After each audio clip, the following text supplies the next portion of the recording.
Bonjour à tous. Alors, vous allez me poser la question, qu'est-ce que vient foutre les émotions dans le trading?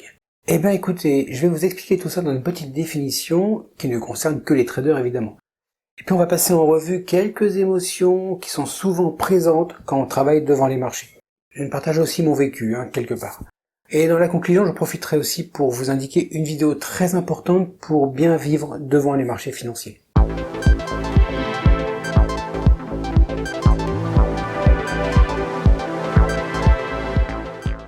Alors dans cette vidéo, j'ai un peu spoilé, mais on va parler de peur, de stress, de perte de bénéfices, d'opportunités, de stratégie aussi, et divers autres mots qui sont utilisés dans le domaine du trading. Les explications sur ces mots, si vous ne les comprenez pas, dans la description, vous y allez, vous cliquez, vous avez 250 vidéos qui existent aujourd'hui sur le vocabulaire. Donc, allez-y, c'est pour vous. Alors, l'activité de trading, pour l'avoir vécu et pour le vivre tous les jours, sur les marchés financiers peut susciter vraiment toute une gamme d'émotions chez les traders. Ces émotions peuvent varier en fonction des situations de marché, des performances personnelles et d'autres facteurs comme tout simplement les résultats.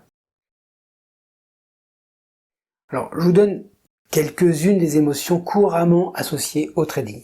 On va commencer par la plus sympa, quelque part, l'excitation. L'excitation peut survenir lorsque les traders sont impliqués dans une activité de marché dynamique. Cela peut être dû par exemple à des mouvements de prix très rapides, à une volatilité élevée ou à des opportunités de trading vraiment très intéressantes. L'excitation peut être vraiment agréable, je vous le cache pas, mais elle peut aussi entraîner des décisions qui sont impulsives et irrationnelles, et ça arrive très souvent. Vous avez, à contrario, la peur. La peur est une émotion très fréquente dans le trading, car les traders sont confrontés à des risques financiers et à l'incertitude des marchés, parce que rien ne prédit l'avenir de façon sûre. La peur peut se manifester lorsque les positions enregistrent des pertes importantes, ou lorsque les marchés sont volatiles, ou lorsque les événements inattendus se produisent. Des news économiques, si vous avez une position ouverte, vous avez de quoi avoir peur.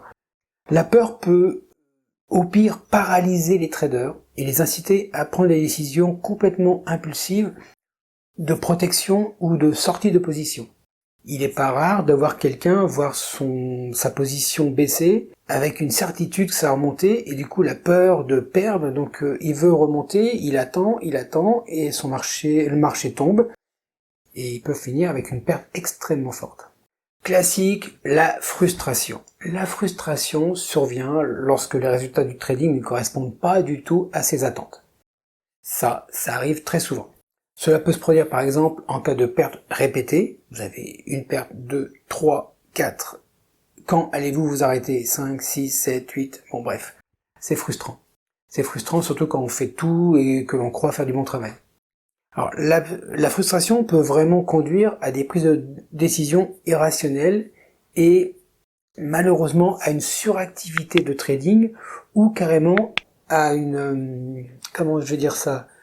à un oubli du money management. Si on a perdu 3 fois 4% ou 3 fois 1%, on veut récupérer la prochaine position, on va prendre non pas 1% de marge d'erreur, mais plutôt 3%, 4, 8, 12. Pour récupérer sa perte. Ça, c'est mortel. Un autre point que l'on voit souvent aussi, c'est la confiance. Alors la confiance est une arme à double tranchant. La confiance est une émotion qui est positive et qui peut se développer lorsque les traders réussissent à prendre des décisions judicieuses et à réaliser des bénéfices réguliers. Très bien. Mais une confiance excessive peut toutefois conduire à une surestimation de soi, surestimation de ses capacités et à une prise de risque du coup excessif. Et là, ça casse. La déception aussi, c'est très négatif par contre.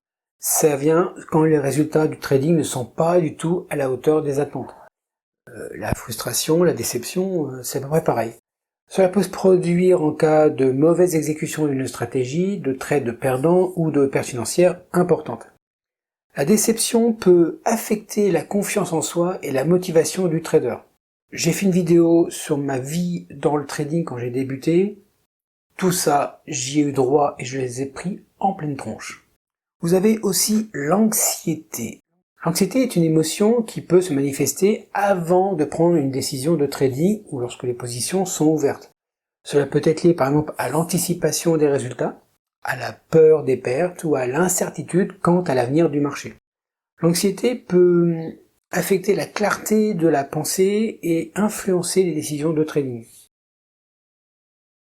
Alors il est très important pour les traders de reconnaître et de gérer les émotions lorsqu'ils participent à une activité de trading. C'est primordial. Les émotions peuvent vraiment influencer les décisions de trading de manière complètement irrationnelle et conduire à des résultats pas forcément très désirables. La mise en place d'une discipline de trading, d'une gestion des risques appropriés et d'une approche émotionnellement équilibrée, c'est le terme politiquement correct, peut aider les traders à naviguer dans les émotions liées au trading et à prendre des décisions plus rationnelles et plus éclairées. Alors, je prends mon cas, c'est pas le cas de tout le monde, mais je prends le mien. Par expérience, ce sont les émotions qui me posent le plus de soucis devant les marchés. J'ai des stratégies que je vous montre en arrière-plan, tout ça, bon, c'est pour la déco, mais je suis analyste. J'analyse très bien les marchés, c'est mon retour.